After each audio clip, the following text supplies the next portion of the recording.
Hi everyone, welcome back to the channel. In today's video, I'll show you how to delete your ChatGPT account permanently. So, let's get started. First, open the ChatGPT app on your phone.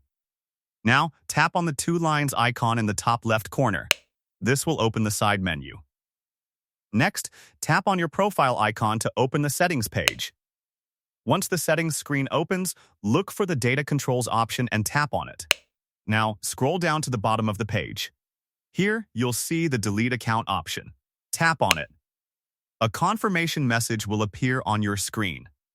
Tap on delete account again to confirm. Your account deletion request will be submitted successfully. Keep in mind that once your account is deleted, all your chat history and account data will be permanently removed, and this action cannot be undone. And that's it.